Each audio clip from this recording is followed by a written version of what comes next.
भरोसेमंद औषधि एवं टॉनिक। 4 दिवसीय क्रिसमस सम्मेलन समारोह का आयोजन। सीएम सोरेन ने समारोह को किया संबोधित, कहा यीशु का जन्म खुशियों का पैगाम। आज बिशप हाउस रांची में क्रिसमस उत्सव। सीएम सोरेन क्रिसमस उत्सव में सपरिवार की शिरकत। सीएम ने केक काटकर क्रिसमस को किया सेलिब्रेट। सीएम हेमंत सोरेन से मिले भोलानाथ सिंह, हॉकी इंडिया के महासचिव। भोलानाथ ने की मुलाकात। 28 दिसंबर को हॉकी इंडिया लीग का आयोजन। रांची में मुख्यमंत्री आवासीय कार्यालय में सीएम से मुलाकात। झारखंड क्रिकेट टीम के खिलाड़ियों ने की मुलाकात। सीएम ने खिलाड़ियों को दी शुभकामनाएं।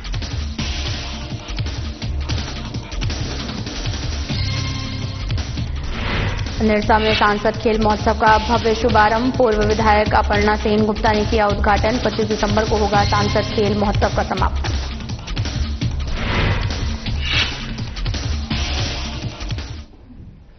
नमस्कार, मैं हूं आपके साथ अंकिता पाल। ब्रीडिंग की शुरुआत करते हैं। मुख्यमंत्री हेमंत सोरेन आज लोयला ग्राउंड रांची में आयोजित 4 दिवसीय क्रिसमस मिलन महोत्सव 2025 के समापन समारोह में शामिल हुए हैं। मुख्यमंत्री ने कहा कि प्रभु यीशु के अवतरण को लेकर राजधानी रांची में आकर्षक विद्युत सज्जा आकर्षण का केंद्र बनी हुई है। चारों तरफ रौनक ही रौनक है। शहर के अलग अलग हिस्सों में क्रिसमस गैदरिंग लगातार आयोजित हो रही, जहां गीत, संगीत, नृत्य, कैरोल के माध्यम से सभी अपनी खुशियों को एक दूसरे के साथ मिलकर मना रहे हैं।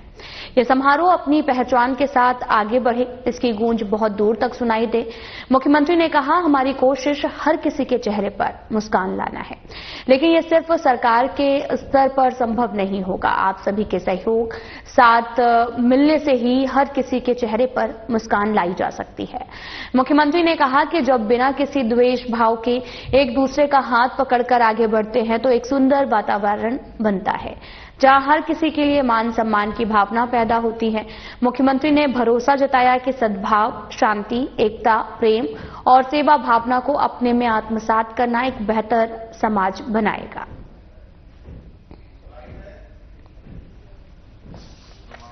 साथियों, आप सब लोग देख रहे हैं कि शहर में कितना चहल पहल है और कितनी खुशनुमा माहौल है। आप अंदाजा लगा सकते हैं, ये खुशी का वक्त है, क्रिसमस का समय है और रांची पूरा सराबोर है क्रिसमस के खुशियों से। और आज हम लोगों ने भी बिशप हाउस में सभी लोगों को आज क्रिसमस की शुभकामनाएं दी। मेरी ओर से क्रिसमस के इस शुभ अवसर पर ढेर सारी शुभकामनाएं। जैसे अभी आप हंस रहे हैं, खिलखिला रहे हैं, वैसे जीवन भर आप हंसते थे। मुख्यमंत्री हेमंत सोरेन अपनी पत्नी कल्पना सोरेन के साथ आर्च बिशप हाउस रांची में आयोजित क्रिसमस उत्सव में शामिल हुए हैं। इस अवसर पर उन्होंने बालक यीशु का दर्शन कर आशीर्वाद प्राप्त किया। वहीं केक काटकर प्रभु यीशु के आगमन की खुशियों को सेलिब्रेट किया। पूर्व आर्च बिशप विसेंट आइंस ने मुख्यमंत्री का स्वागत किया है और साथ ही मुख्यमंत्री और आर्च बिशप ने एक दूसरे को क्रिसमस की बधाई और शुभकामनाएं दी। खुशी के इस मौके पर बिशप हाउस, मनरेसा हाउस, सद्भावना, सेंट जेवियर्स कॉलेज और अल्बर्ट कॉलेज के फादरगढ़ मौजूद रहे। तो आपको बताते चलें कि क्रिसमस 25 दिसंबर को है और उसके पहले ही लगातार रांची में जो है वो कार्यक्रम होने लगे हैं। तस्वीरें भी आपको दिखा रहे हैं जहां पर सीएम ने केक काटकर क्रिसमस को बहुत ही अच्छे से सेलिब्रेट किया है और इस दौरान सीएम ने केक काटा और सभी को क्रिसमस की बधाई देते हुए नजर आए।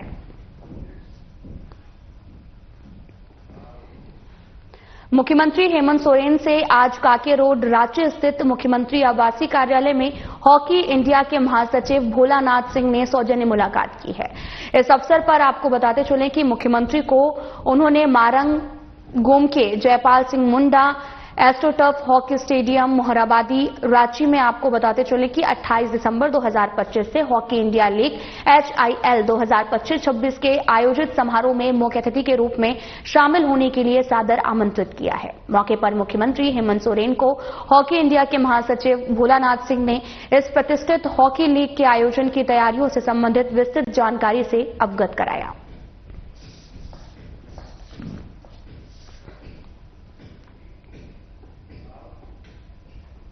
मुख्यमंत्री हेमंत सोरेन से मुख्यमंत्री आवासीय कार्यालय से सैयद मुश्ताक अली ट्रॉफी 2025 में चैंपियन बनी झारखंड क्रिकेट टीम के खिलाड़ियों ने मुलाकात की। मुख्यमंत्री ने इस ऐतिहासिक उपलब्धि पर टीम में शामिल सभी खिलाड़ियों और सपोर्ट स्टाफ को बधाई और शुभकामनाएं दी। तो आपको बताते चले कि मुख्यमंत्री हेमंत सोरेन से मुख्यमंत्री आवासीय कार्यालय में मुलाकात हुई है। दरअसल ट्रॉफी 2025 में चैंपियन बनी झारखंड क्रिकेट टीम के खिलाड़ियों ने मुलाकात की। मुख्यमंत्री ने इस ऐतिहासिक उपलब्धि पर टीम में शामिल सभी खिलाड़ियों और सपोर्ट स्टाफ को बधाई एवं शुभकामनाएं दी हैं। इसकी तस्वीरें भी आपको दिखा रहे हैं, जहां पर सैयद मुश्ताक अली ट्रॉफी 2025 में चैंपियन बने और इस दौरान झारखंड क्रिकेट टीम के खिलाड़ियों से मुख्यमंत्री ने मुलाकात की है।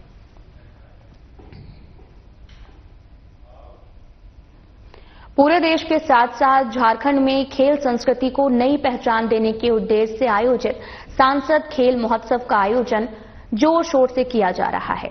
इसी क्रम में धनबाद लोकसभा क्षेत्र अंतर्गत निरसा विधानसभा क्षेत्र के KFS स्टेडियम में शुक्रवार को पहली बार सांसद खेल महोत्सव का भव्य शुभारंभ किया गया।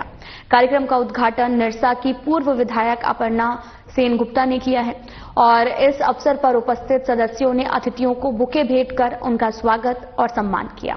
उद्घाटन समारोह के दौरान पूर्व विधायक अपर्णा सेनगुप्ता ने खिलाड़ियों से परिचय प्राप्त किया और फुटबॉल में किक मारकर प्रतियोगिता का विधिवत शुभारंभ किया है। सांसद खेल महोत्सव के तहत kabaddi, kho-kho, karate, cricket, volleyball और फुटबॉल जैसी लोकप्रिय खेल विधाओं की प्रतियोगिताएं आयोजित की जा रही हैं।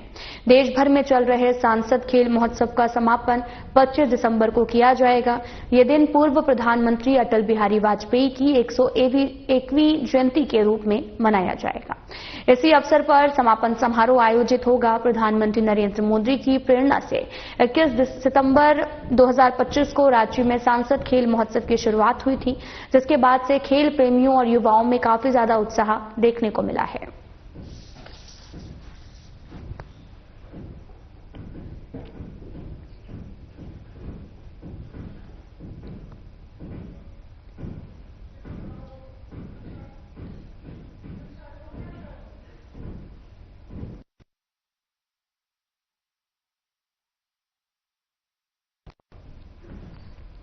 चिरकुंडा के तालडांगा स्थित प्रतिष्ठित लोयोला स्कूल के अपने 50 साल पूरे होने के उपलक्ष्य में स्वर्ण जयंती समारोह का भव्य आयोजन किया गया।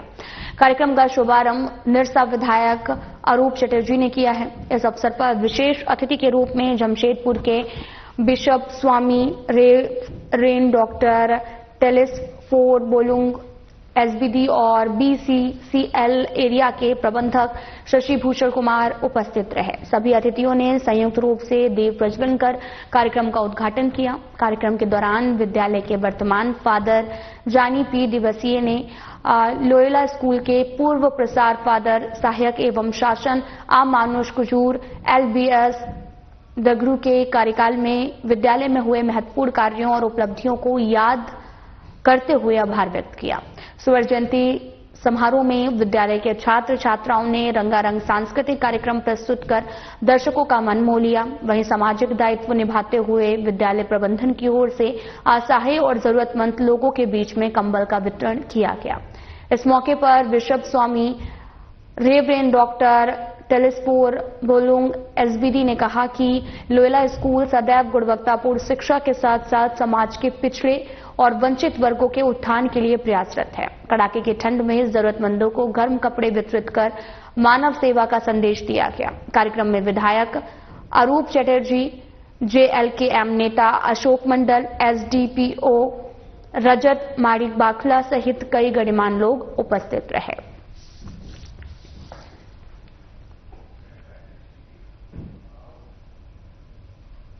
झारखंड के पूर्व मंत्री और अखिल भारतीय भूया समाज कल्याण समिति के राष्ट्रीय अध्यक्ष दुलाल भूया ने बंगाल के आसनसोल में गरीबों के घर तोड़े जाने पर जमकर आपको बताते चले कि बंगाल सरकार पर गरजे हैं।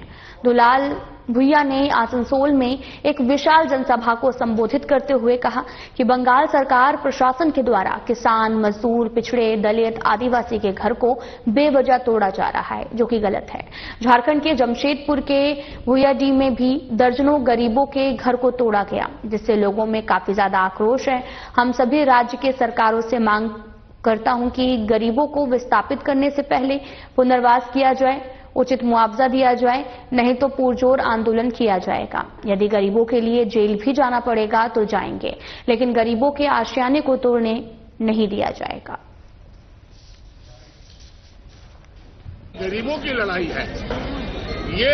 दलित, आदिवासी, मूल निवासी, यहाँ के जितने भी गरीब गुरबा लोगों का, जब अंग्रेज था तो इन लोग से कोयला निकाला, अब जो भारत सरकार भी इन लोग से कोयला निकाला।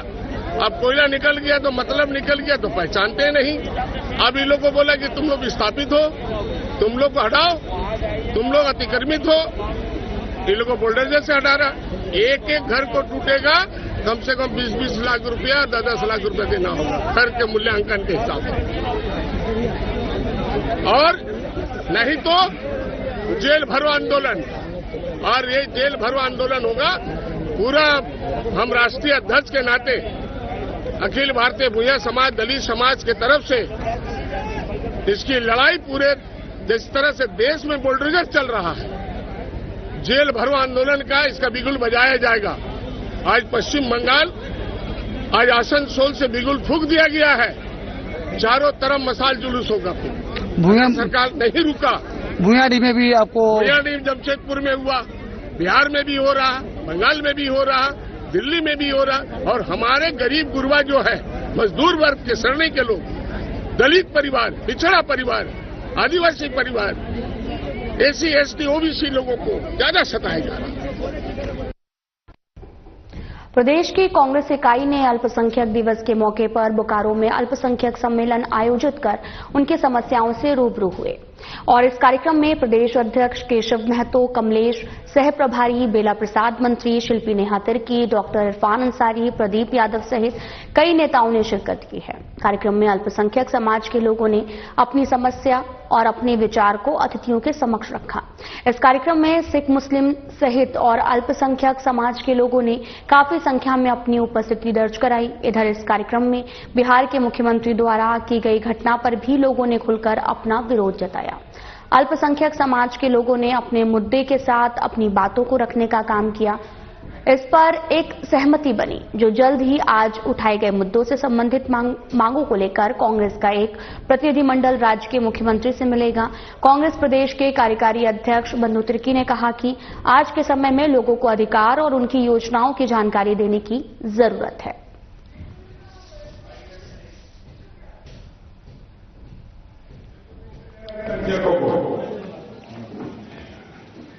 और कभी क्या किसी अल्पसंख्यक ने रिजर्वेशन की मांग की है? चाहे वो सिख कम्युनिटी से हो, चाहे वो जैन कम्युनिटी से हो, चाहे वो क्रिश्चियन कम्युनिटी से हो, चाहे वो मुस्लिम कम्युनिटी से हो। वो अपने काबिलियत के दम पर अपने बच्चों को कुछ शिक्षा देते हैं और उनके बच्चे अपने दम पर कार्य करके कमाते हैं। ये बात हमें समझने की जरूरत है और यही बात हमें हिंदुस्तान में जाकर तमाम नागरिकों को समझाने की जरूरत है। यही तो एक अवसर है जब विश्व अल्पसंख्यक अधिकार दिवस के अवसर पर इस आयोजित सम्मेलन में अपनी अपनी बातों को यहाँ उपस्थित अल्पसंख्यक के नेताओं ने रखा।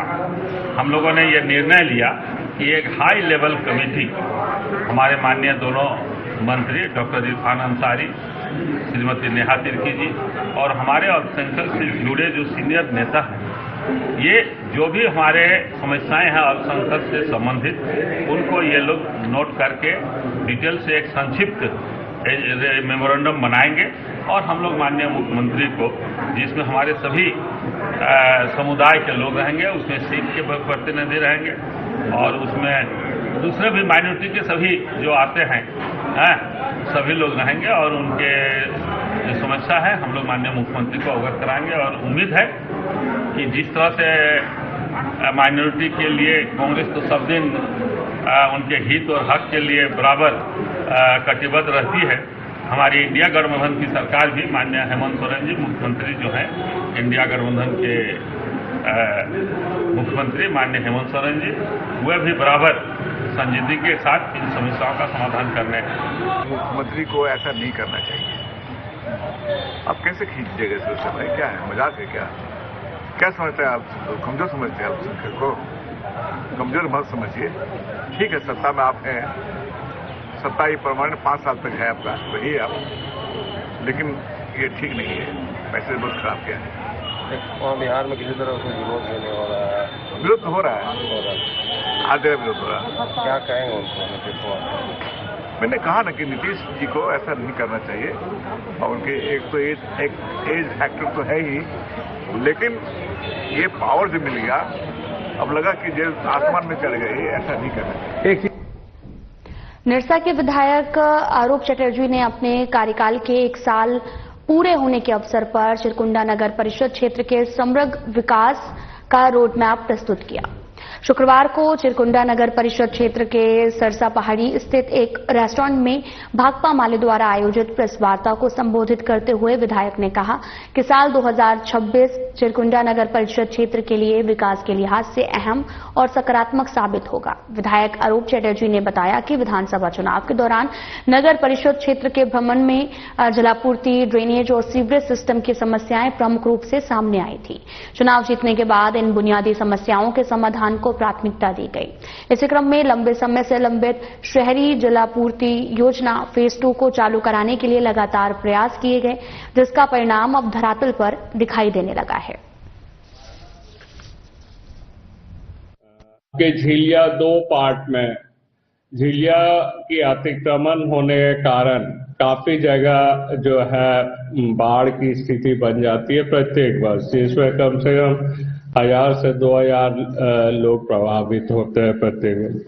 तो इस झीलिया की पूरी नापी करते हुए हम लोगों को एक मास पिटीशन भी मिला है, तो झीलिया का पूरी नापी करते हुए पूरी सफाई का काम करेंगे, जिसमें दोनों तरफ गार्ड वॉल देते हुए गहराई करने की कोशिश करेंगे ताकि भविष्य में कोई भी बाढ़ ना आए। इस झीलिया के ऊपर 2 पुल भी है, छोटा छोटा पुलिया भी है जो दोनों तरफ कनेक्ट करती है। तिवाड़ी पंचायत में शायद पड़ती है, एक नगर पालिका से क्षेत्र में पूरा पड़ता है, तो दोनों करता है। आपका वो पुल से शंकर टाकी या कुछ है, वो पुल से लेकर ये कुमारडवी वाला पुल तक बॉबी खन्ना का याद।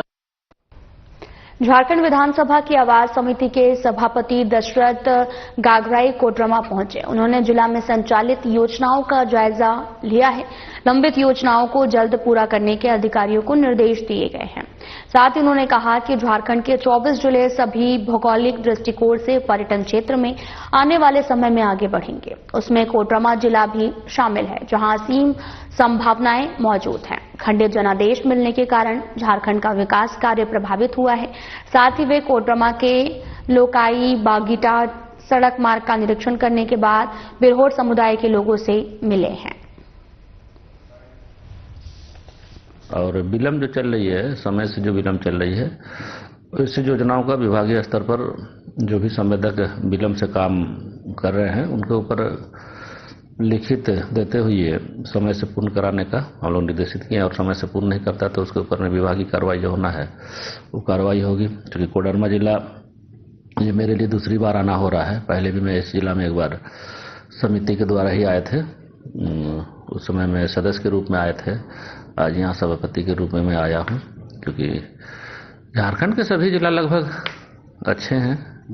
हाँ, कोडरमा को सर पर्यटन के क्षेत्र में और बढ़ावा दिया जा सकता है, इसको लेकर सर कुछ बातें? क्योंकि झारखंड प्रदेश पूरे 24 जिला, पूरे राज्य का ही हम बात करेंगे। झारखंड प्रदेश एक ऐसे राज्य है, ये भौगोलिक दृष्टिकोण से पर्यटन स्थल के रूप में विकसित करने का लक्ष्य सरकार ने रखी है। निरसा के अग्यारकुंड क्षेत्र में शुक्रवार की सुबह आस्था और भक्ति के उल्लास के बीच में श्री श्री श्याम नवम फाल्गुन अमृत महोत्सव का शुभारंभ भव्य निशान यात्रा के साथ किया गया। श्री श्याम दीवाने अग्यारकुंड की तरफ से किया गया, जिसमें सैकड़ों श्रद्धालुओं ने उत्साहपूर्वक भाग लिया। निशान यात्रा की शुरुआत अग्यारकुंड स्थित आशीर्वाद मैरिज हॉल से हुई, जो श्री श्याम और दादी मंदिर आपको बताते चले कि नियामतपुर तक निकाली गई और यात्रा में करीब 151 निशान लेकर श्रद्धालु भगवान श्री श्याम की भक्ति में लीन नजर आए। पूरा इलाका जय श्री श्याम, हारे के सहारे की जय और शीश के दानी की जय जैसे गगनभेदी जयकारों से गूंज उठा।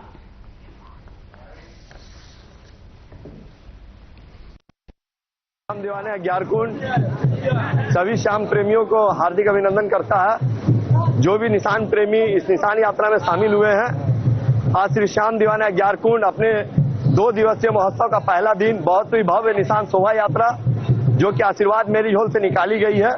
यह निशान शोभा यात्रा पैदल श्री श्याम एवं दादी मंदिर नियामतपुर तक जा रही है, जिसमें 151 महिलाएं, पुरुष, बच्चे भव्य निशान लेकर श्री श्याम एवं दादी मंदिर नियामतपुर तक पैदल जा रहे हैं। सभी अपनी अर्जी और अरदास लेकर ये निशान श्री श्याम बाबा के श्री चरणों में चढ़ाएंगे और हम सभी श्याम दीवाने अग्यारकुंड के सदस्य पूरी मनोकामना के साथ बाबा से ये अर्जी लगाते हैं कि जो भी निशान प्रेमी इस निशान यात्रा में शामिल हुए हैं, उन सभी की मनोकामना और अरदास पूरी हो। और भव्य भजन संध्या का आयोजन कल रॉयल चिरकुंडा इंटरनेशनल माइथन में किया जा रहा है, जिसमें भव्य भजन कलाकार हमारे बीच मौजूद रहेंगे।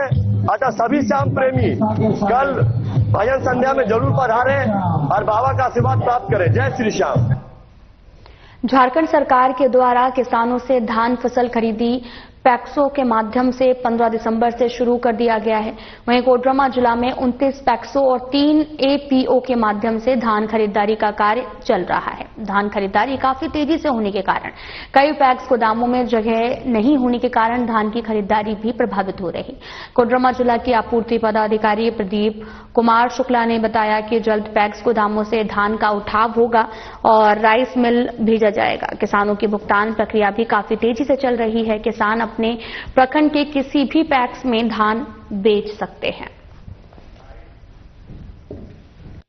हम लोग खरीफ विपणन मौसम 2025-26 में कुल 6 प्रखंडों में 32 धान अधिप्राप्ति केंद्रों का चयन किया है, जिसमें सरकार के निर्देशानुसार 15 दिसंबर 2025 से धान की खरीदारी प्रारंभ कर दी गई है। सारे केंद्र संचालित अवस्था में हैं।